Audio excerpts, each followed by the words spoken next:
Salutations, my name is Summer and this is Sterling Reads. And there's Sterling. If you hear like somebody struggling to breathe and all like sinus issues, it's my Primrose. She is down here in front of me, so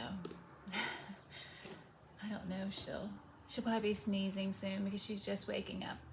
Okay, I want to talk about what I'm reading. It's a dark, dreary day. We're going to have a storm any minute. But I wanted to, it's already April 5th and I haven't said what I wanted to read in April or what I'm reading or what I've read. So I wanted to catch you guys up really quickly. I, of course, finished Dead Until Dark. It was a reread for me. I loved it. I loved it more this time than the first time that I read it. It's the first book in the Sookie Stackhouse series by Charlaine Harris. I continued on with the second one, Living Dead in Dallas. Again, I love this. I am having so much fun with it. It's exactly what I needed. I've read the whole series in the past, but I did not read them back to back. And so there are a couple of times when I'm thinking, okay, yes, I knew about this from the last book. My window's open also, and there's a lot of road work, so I'm sorry if it's loud. It's just 70 degrees here in Ohio, and I'm taking advantage of airing out my room and letting the cats hear the birds, and they're loving that. So anyway, I finished the second one, and I am on the third one, Club Dead. Still really enjoying it, having a lot of fun. I've been reading these on my ebook at night. I have 4 more weeks of working third shift, and then I'll be leaving that job and going, I'm still working my day shift job.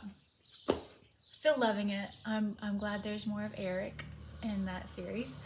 Okay, so something else that I've read, and this is kind of a buddy read. It was a really accidental buddy read with Mark over at Book Time with Elvis, and I don't know what to think about this book. I didn't really care for the characters. They were all right. The writing reminded me of Virginia Woolf, which is all right.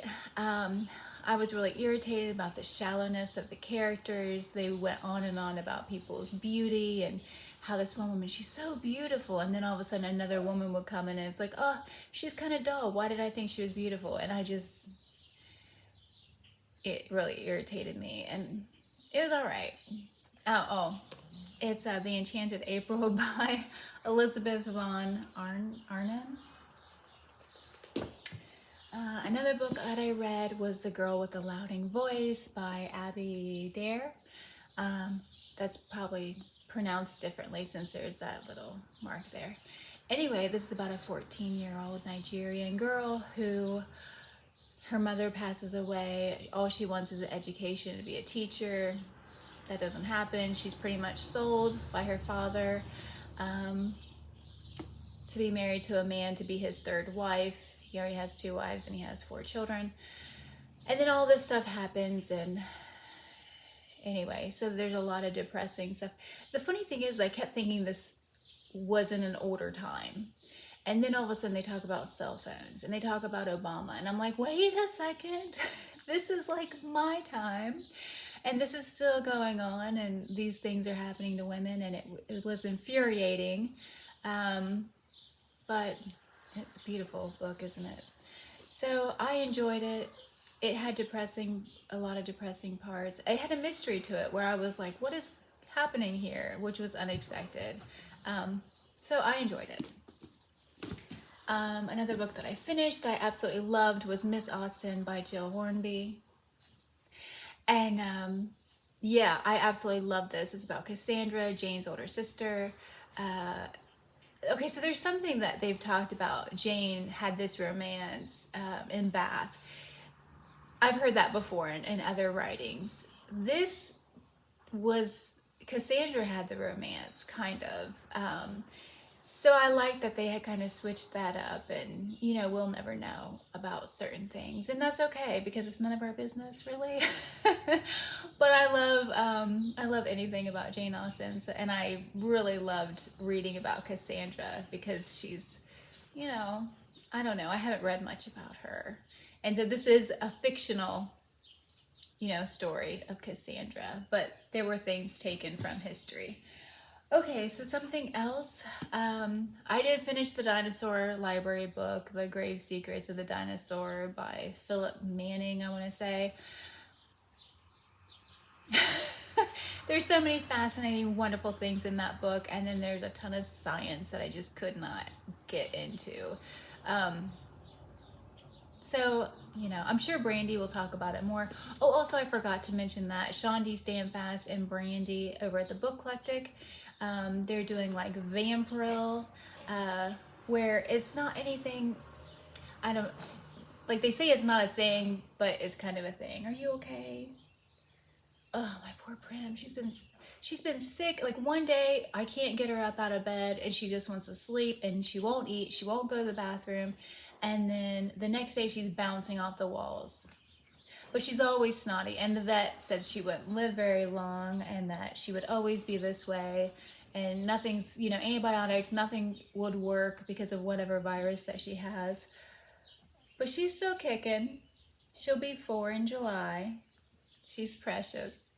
Anyway, so something else I started, I was so excited about it. My expectations were way too high. And that's Brewster's Millions by George Barr. McCutcheon? Maybe that's how you pronounce it. Anyway, I found this book at my other job, my day shift job. And I remember watching this movie. I think it was like set in the 80s or whatever. But this book was like written in 1902, I believe.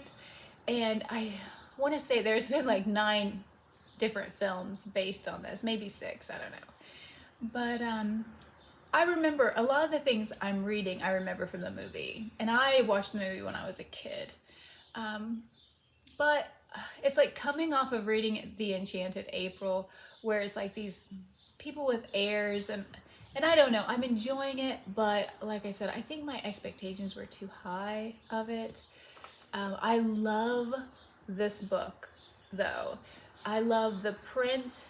I love, also there's yeah, you can tell like I'm over halfway, but in almost each chapter, there is, oh gosh, this book, I don't want to hurt it. There's different things from the film. So it's like, they're all over in here. Now I can't, of course, when I'm trying to show you one. What, sweetheart?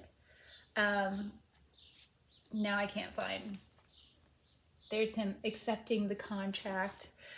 So I am enjoying it, but I'm frustrated about certain things because I think of what I could do with $1 million as, if you're just, okay, I'm sorry, I'm not explaining this at all. So Monty, his grandfather dies and he inherits $1 million. Well, then his great uncle dies and he didn't really know that well. And he gives him, I want to say another $1 million, but, or he gives him $6 million, but there's like stipulations, like he has to do this. He has to spend $1 million in a year. And there's all these rules to it, but I feel like there's ways to get around the rules. Like, I feel like you could build, like animal sanctuaries, and you could buy all this land and do all these things, but it's cute. Like, he keeps trying to spend money and then he's making money accidentally. Like, no matter what he does, he keeps accumulating money when he's trying to get rid of money. And anyway, it's good. I'm not loving it, but I am enjoying it enough that I will continue on. So that's what I'm doing right now, and somebody is mowing, it sounds like, so I'm going to get off of here. I hope everybody is having a wonderful April. I hope it's safe where you are. I know the weather has been unbelievable, and there's been so many strange accidents happening, and I just hope everybody is okay, doing well, enjoying your April. And let me know what you're reading and how you're doing. And Prim just keeps staring at me. Anyway, thank you so much for watching. Have a wonderful day. Bye.